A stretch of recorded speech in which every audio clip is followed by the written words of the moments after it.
ሀገራዊ ለውጥን ተከትሎ ሪፎርም ከተሰራባቸው ተቋማት መካከል የፍትህ ዘርፍ ማሻሻያ ተጠቃሽ ነው። ሪፎርሙ የፍትህ ተቋማት ነፃና ገለልተኛ ሆነው እንዲሰሩ እንዲሁም ደግሞ ከዚህ በፊት በፍትህ ስርዓቱ ላይ ይስተዋሉ የነበሩ ችግሮችን በመቅረፍ ግልጽነትና ተጠያቂነትን በማስፈን የህብረተሰቡን አመኔታ ለማሳደግ ምን አስተዋጽኦ ይኖረዋል? የሪፎርሙ ተግባራዊ መሆን ከጀመረ ወዲህ በፍትህ ስርዓቱ ላይ ምን አይነት ተጨባጭ ለውጦችን ማምጣት ተችሏል? በሚለውና ተያያዥ ጉዳዮች ዙሪያ በፍትህ ሚኒስቴር የፍትህ ስርዓት ማሻሻያና የለውጥ ስራ አመራር ዳይሬክቶሬት ዳይሬክተር አቶ ኖህ ታከለ ጋር ቆይታ የምናደርግ ይሆናል። እስከ ፕሮግራማችን ፍጻሜ ድረስ አብራችሁን ቆዩ። እንግዳችን ጥሪያችንን አክብረው እዚህ ስቱዲዮ ድረስ ስለመጡ ከልብ እናመሰግናለን። እንኳን ደህና መጡ። እንኳን ደህና ቆያችሁ። ሀገራዊ ለውጥን ተከትሎ ሪፎርም ከተደረገባቸው ተቋማት መካከል የፍትህ ዘርፍ ተጠቃሽ ነው። ሪፎርሙ የፍትህ ተቋማት ነፃና ገለልተኛ ሆነው እንዲሰሩ ከማድረግ አኳያ ምን አይነት አበርክቶ ይዞ መጥቷል ማለት ይቻላል? ባለፉት ዓመታት የተለያዩ የሪፎርም ስራዎች እንደ ሀገር ሲሰሩ ነበር። ከዛ ውስጥ አንዱ በፍትህ ስርዓቱ ላይ የነበረ ሪፎርም ነው ማለት ይቻላል። በፍትህ ስርዓቱ ውስጥ ያሉት ተዋናዮች በሁለት ከፍለን ማየት እንችላለን። የመጀመሪያው ይሄ የዳኝነት አካሉ የምንለው ፍርድ ቤቶችን ላይ ትኩረት ያደረገ፣ ሁለተኛ ደግሞ ሌሎች የፍትህ አካላት ፖሊስ፣ አቃቢ ሕግ፣ ማረሚያ ቤት የምንላቸውን አካላት የያዘ ነው። በዚህ መሰረት ሪፎርሞች በሁለቱም ጎራ ሲደረግ የቆየ ነው።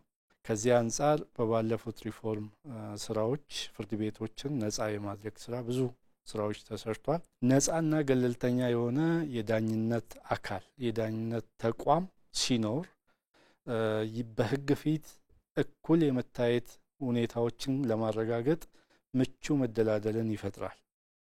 ምክንያቱም ህገ መንግስቱ እንደሚያስቀምጠው ሰዎች በህግ ፊት እኩል ናቸው ብሎ ያስቀምጣል። ስለዚህ ነፃ ሆኖ ሲቋቋሙ ህጉ የሚለውን ብቻ ይተረጉማሉ፣ ህጉን የሚለውን ብቻ ያስፈጽማሉ። ወደ ፖሊስም ከመጣ ነው እንደዛው። ፖሊስ ነፃ ሆኖ ሲቋቋም ብቃት ኖሮ እንዲደራጅ ሲደረግ አንደኛ የዜጎች የሰብአዊ መብት እንዳይጣስ፣ ተጥሶም ከተገኘ ደግሞ ተገቢውን ምርመራ አድርጎ ወደ ህግ ፊት ለማቅረብ የሚያስችላቸውን ቁመና ይሰጣቸዋል። በአቃቢ ህግም ብንወስድ እንደዚሁ ነፃ ሆኖ ሲቋቋም ህጉ የሚለውን ብቻ ይተረጉማል፣ ህጉ የሚለውን ብቻ ያስተገብራል፣ ህጉ በሚለው አግባብ ይከሳል፣ ህጉ በሚለው አግባብ ይከራከራል፣ ህጉ በሚለው አግባብ ያስቀጣል። ስለዚህ የህግ የበላይነትን ከማስከበርም አንጻር ነፃ ሆኖ ገለልተኛ ሆኖ እነዚህ አካላት የሚቋቋማቸው እጅግ ፋይዳው ከፍ ያለ ነው። ከሪፎርሙ መካከል የፍትህ ማሻሻያ ፍኖተ ካርታ ተጠቃሽ ነው። ፍኖተ ካርታው አጠቃላይ ቀደም ሲል በፍትህ ስርዓቱ ላይ ይስተዋሉ የነበሩ ችግሮችን በመቅረፍ ግልጽነት፣ ተጠያቂነት በማስፈን የህብረተሰቡን አመኔታ በማሳደግ ረገድስ እንዲሁ ምን አይነት አስተዋጽኦ ነው የሚኖረው? ከባለፉት 1 ዓመት ከ9 ወር በፊት ጀምሮ በፍርድ ቤትም የ3 ዓመት የፍትህ ስርዓት ማሻሻያ የዳኝነት አካሉ ማሻሻያ ፍኖተ ካርታ ተዘጋጅቷል።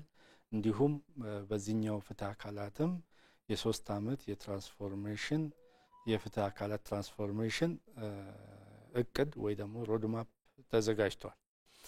የመጀመሪያው የነዚህ ሮድማፖች ስራ ምንድነው? ከዚህ በፊት የነበሩት የሪፎርም ስራዎች ውስጥ የታዩ ችግሮች ምንድናቸው፣ የተስተዋሉት እጸጾች ምንድናቸው የሚለውን መለየት ነው። በተጨማሪም ማህበረሰቡ ከፍትህ አገልግሎት አንጻር የሚያገኘው አገልግሎት ላይ ይታዩ የነበሩ ችግሮች ምንድናቸው የሚለውን ከተለያዩ ጥናቶችና በተጨማሪም ከተደረገው ጥናት አንጻር ችግሮችን መለየት ነው። ጥናቶች ብዙ ችግሮች ፍትህ ስርዓቱ ላይ እንደነበሩ አሳይቷል። ለምሳሌ የፍትህ አገልግሎት የሚሰጡት አካላት መካከል የቅንጅት ችግሮች በስፋት እንደሚታዩ ጥናቶች አትቷል። ፖሊስ ከአቃቢ ህግ ጋር፣ አቃቢ ህግ ነፃነቱን ጠብቆ ከፍርድ ቤት ጋር፣ አቃቢ ህግ ከማረሚያ ቤት፣ ፖሊስ ከሌሎች የፍትህ አካላት ጋር በመቀናጀት ከመስራት አንጻር ክፍተቶች እንደነበሩ፣ እነዚህ አካላት ባለመቀናጀታቸው ደግሞ ጥራት ላይ ቅልጥፍና ላይ የሚሰጠውን አገልግሎት ወደ ኋላ ከመጎተት በጣም እጅግ ውስብስብ ሁኔታ ውስጥ ከቶት እንደነበር ያ ደግሞ የማህበረሰቡን የተገልጋዩን ምሬት እንደጨመረ በፍትህ ስርዓቱ ላይ እምነት እንዳይኖረው ከማድረግ እምነቱ እንዲሸረሸር ከማድረግ አንፃር በጣም ችግር ውስጥ እየከተተን እየሄደ እንደነበር የሚያሳይ ነው። ሌላው ካወቃቀርም አንፃር ካደረጃጀትም ካወቃቀርም አንፃር የፍትህ ስርዓቱ ውስጥ በጣም ብዙ ችግሮች እንደነበሩ ያስቀምጣል። ስለዚህ እሱን ለማስተካከል መስራት የግድ ይሆናል ማለት ነው። የነዚህ መነሻ ደግሞ አንዳንዶቹ የህግ ማዕቀፉ ነበር፣ ሌሎቹ ደግሞ የአሰራር ግድፈቶች ነበሩ። ስለዚህ የህግ ማዕቀፍ ማሻሻል የሚያስፈልጋቸውን ማሻሻል፣ የአሰራር ግድፈት የነበረባቸውን ግድፈቱን በማረም አዲስ አሰራሮችን የመዘርጋት ስራዎች አቅዶ የመስራት እንደሚያስፈልግ ታምኖበት ታቅዶ እየተሰራ ነው። ለውጦች ታይቷል። አሁንም ወደፊትም ተጠናክሮ ሲቀጥሉ የተሻለ ለውጥ ያመጣል። ያ ደግሞ የማህበረሰቡን እርካታ ከፍ ያደርጋል፣ የማህበረሰቡንም አመኔታ ይጨምራል ተብሎ ይገመታል። የፍትህ ስርዓቱን ያሻሽላል ተብሎ ተስፋ ከተጣለባቸው መካከል ደግሞ የተሻሻለው የወንጀል ቅጣት አወሳሰን ረቂቅ መመሪያ ተጠቃሽ ነው። ረቂቅ መመሪያው በፊት ከነበረው ምን የተለየ ነገር ይዞ መጥቷል ማለት ይቻላል? ምንድነው የሚያበረክተውስ? ይሄን መመሪያ ማውጣት ያስፈለገበትን ዋናው ዓላማ መጀመሪያ ስናይ የወንጀል ህጉ ዋና ዓላማው ወንጀልን እንዳይከሰት ቀድሞ በመከላከል ተከስቶም ሲገኙ ተገቢውን ቅጣት በማስወሰን ህግ ፊት በማቅረብ የህግ በላይነት በማረጋገጥ የተረጋጋ ሰላም መፍጠር፣ ቀጣይነት ያለው ሰላም መፍጠር። ይህ የተረጋጋና ቀጣይነት ያለው ሰላም ሲፈጠር ደግሞ የተሻለ ዘላቂነት ያለው የኢኮኖሚ እንቅስቃሴ፣ ማህበራዊ እንቅስቃሴ በሀገሪቱ ውስጥ እንዲኖር ማረጋገጥ ነው። ይህን የወንጀልን ህግ ዓላማ አንዱ የሚረጋገጥበት መንገድ ቅጣት በመወሰን በአጥፊዎች ላይ በፍርድ ቤት የሚወሰን ቅጣት በመጣል ይሄን ዓላማ ማሳካት አንዱ ነው። እንግዲህ የወንጀል ህግ አውጪው ሲያስቀምጥ ቅጣቶችን የሚያስቀምጠው በፈቅድ ነው። ለምሳሌ ከ1 ዓመት እስከ 3 ዓመት፣ ከ5 ዓመት እስከ 10 ዓመት እስከ 15 እስከ 20 ዓመት ጽኑ እስራት ብሎ ነው የሚያስቀምጠው። ይሄን ወደ ፍርድ ቤቶች መጥቶ ዳኞቻችን ሲተገብሩት በተመሳሳይ ሁኔታ በተመሳሳይ የወንጀል ደረጃ በአፈጻጸሙም ተመሳሳይ በሆነበት ሁኔታና ጉዳት የደረሰበትም አግባብ ተመሳሳይ በሆነበት ሁኔታ ላይ የተለያዩ ቅጣቶች ሲጣሉ ይስተዋላል። ቅጣት ደግሞ ትክክልና ሚዛናዊ መሆን ካልቻለ ያ የወንጀል ህግን ዓላማ ሊያሳካ አይችልም። በህግ ፊት እኩል ናቸው ዜጎች የሚለውን የህገ መንግስትን ድንጋጌ ማክበር አይችልም። ስለዚህ የዳኞችን የቅጣት አወሳሰን ልዩነት ባጠበበ መልኩ የቅጣት አወሳሰን መመሪያን ማውጣት ተገቢና አስፈላጊ ሆኖ ተገኝቷል። ይሄ ምን ያግዛል? በፊት የነበሩት መመሪያዎች የተወሰኑ የወንጀል ድንጋጌዎች ላይ ብቻ ተመስርቶ ነበር እነዚህ መመሪያዎችን ማውጣት የቻሉት። አሁን የተዘጋጀው ረቂቅ ከወንጀል ህግም አለፍ ብሎ በቴሌኮሙኒኬሽን ወንጀሎች ጉዳይ በአዋጁ የተሸፈነውን፣ በኤሌክትሪክ ልማቶች ላይ የሚፈጸሙ ወንጀሎች በአዋጁ የተሸፈነውን፣ የታክስ ህጎች አስተዳደሮች ላይ እንዲሁም የጉምሩክ አስተዳደሮች የገንዘብን ህጋዊ አስመስሎ ከማቅረብ ጋር ተያይዞ ያሉ ወንጀሎች ላይ የሚፈጸሙ ወንጀሎች በራሳቸው አዋጅ የተሸፈኑትንም ጭምር ደረጃና እርከን እንዲዘጋጅላቸው በማድረግ በሚፈጸሙ ወንጀሎች በመላው ሀገሪቱ በየትም ቦታ ይፈጸም የሚሰጠው ቅጣት ተቀራራቢና ትክክል የማድረግ ስራ ያደርጋል ማለት ነው። ነገር ግን ይሄ ረቂቅ ገና ረቂቅ ነው። ጸድቆ ሲወጣ አሁን ያልኳቸውን ዓላማዎችን ሊያሳካ ይችላል። ያ ደግሞ በፍትህ ስርዓት ውስጥ የተገማችነትን፣ የቅጣት ሚዛናዊነትን፣ ትክክለኛነትን ያረጋግጣል። የፍትህ ተቋማት የሚሰጧቸውን አገልግሎት ዲጂታላይዝ በማድረግ የተገልጋዮችን አመኔታ ለማሳደግስ እንደው በተለይ ከዲጂታላይዝ ጋር ተያይዞ ምን አይነት ስራዎች እየተሰሩ ነው ማለት ይቻላል? የአገልግሎት አሰጣጡን ወደ ቴክኖሎጂ ማምጣት ማዘመን እጅግ አስፈላጊ እንደሆነ ታምኖበት የተለያዩ ስራዎች እየተሰሩ ቆይቷል። በፍርድ ቤት አካባቢ ብናይ የኢኢኢ ፋይሊንግ ሲስተሞች የማደራጀት በዛ ስራዎች የማድረግ ውሳኔዎች በዛ ለመለዋወጥ ጥረቶች የማድረግ ስራዎችን ሲሰሩ ቆይቷል። ዙም ሚቲንግም እንበለው በፕላዝማም እንበለው በተለያዩ የቴክኖሎጂ ውጤቶች ተጠቅመው ክርክሮችን ወደ ባለጉዳዮች በመቅረብ ባለጉዳዮች ባሉበት ሁኔታ ሆኖ አገልግሎት እንዲያገኙ ከማድረግ ያ ደግሞ ጊዜን ወጪን ከመቆጠብ ባለጉዳዮችን እንዳይንገላቱ ከማድረግ አንፃር የሚያግዝ በመሆኑ እዛ አካባቢ ላይ ብዙ ስራዎች ተሰርቷል።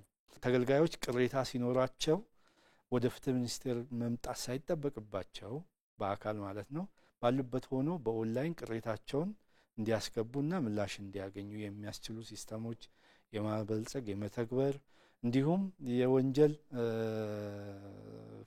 መዝገብ አስተዳደር ጋርም ተገናኝቶ የተለያዩ ቴክኖሎጂዎችን ማልማትና በዛ ተጠቅሞ የወንጀል ጥቆማዎችን መቀበል የጉዳዮች ፍልሰትን ማስተዳደር የተሰጡ ውሳኔዎችን በቴክኖሎጂ የማድረግ እና ሌሎችም የቴክኖሎጂ ውጤቶችን በማበልጸግ አገልግሎትን በቴክኖሎጂ የመደገፍ ስራዎች እየተሰሩ ነው። የፍትህ መዋቅራዊ ማሻሻያው ተግባራዊ መሆን ከጀመረ ወዲህ በፍትህ ስርዓቱ ላይ በተጨባጭ ምን አይነት ለውጦችን ማምጣት ተችሏል ማለት ይቻላል?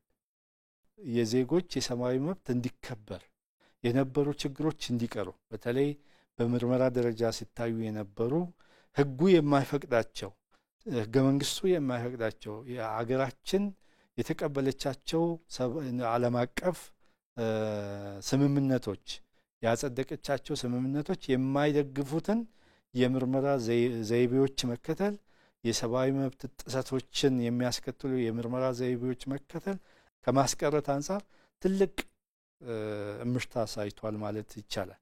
ያን ስንል ሙሉ ለሙሉ ችግሮች ተቀርፏልና የዜጎች ሰብአዊ መብት ሙሉ ለሙሉ ተከብሯል ማለት አይደለም። ግን ትልቅ ለውጥ መጥቷል። ለውጡ እንዲቀጥልና የሚፈለገው ደረጃ ላይ እንዲደርስ ደግሞ አሁንም የተለያዩ ስራዎች እየተሰሩ ይገኛል። ሌላው የህግ የበላይነት ህገ መንግስታዊ የእኩልነት መብትን ባከበረ መልኩ ለማረጋገጥ ከበፊቱ የተሻለ አቅም እንዲፈጠር አድርጓል። ብቃት ያለው አገልግሎት ስነ ምግባር የተላበሰ አገልግሎት እንዲሰጡ ቀልጣፋ የሆነ አገልግሎት እንዲሰጡ ተጠያቂነትን በዛው ልክ እንዲዘረጋ አስችሏል።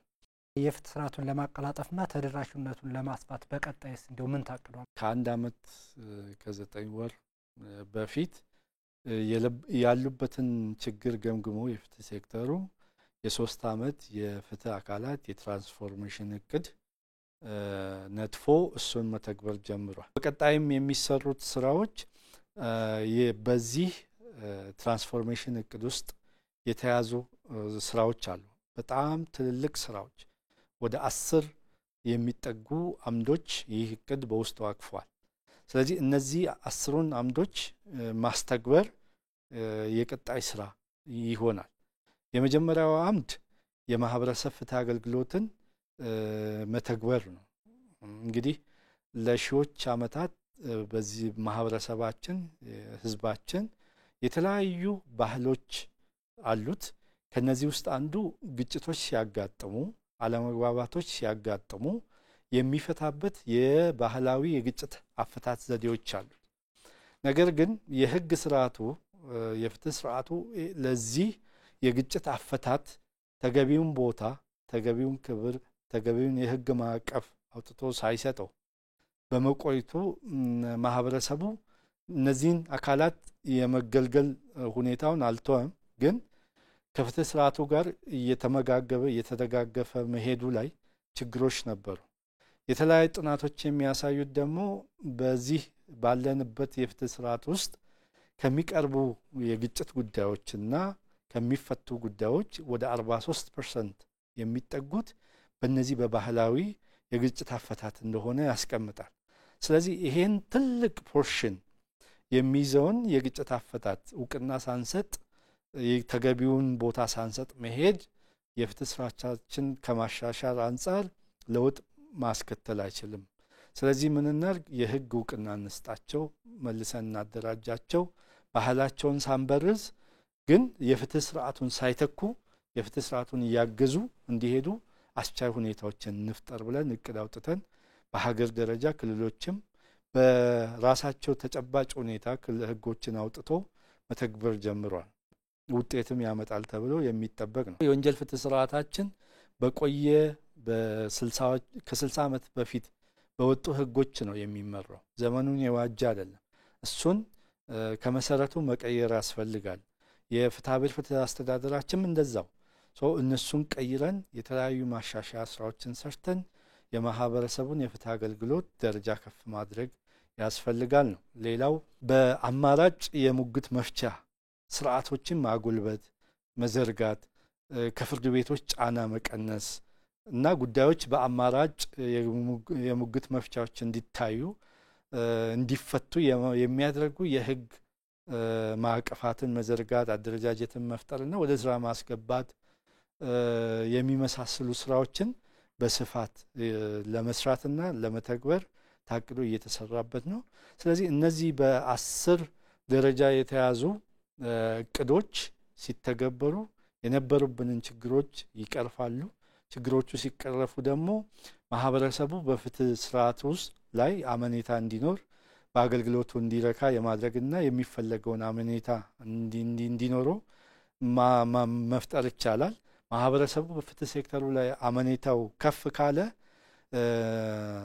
ሰርቶ ለማደግ፣ ንብረት ለማፍራት፣ ኢኮኖሚውን ለማጎልበት፣ የማህበራዊ ኑሮውን ዘላቂ ለማድረግ፣ ሰላምና መረጋጋትን ከማምጣት አንጻር እጅግ አስተዋጽኦ ከፍ ያለ ይሆናል። ይሄ ከመጣ ደግሞ ዘላቂ ሰላም፣ የዲሞክራሲ ግንባታ፣ የመልካም አስተዳደር ዝርጋታዎች ይኖራሉ፣ ይቀላጠፋሉ ተብሎ ይታሰባሉ።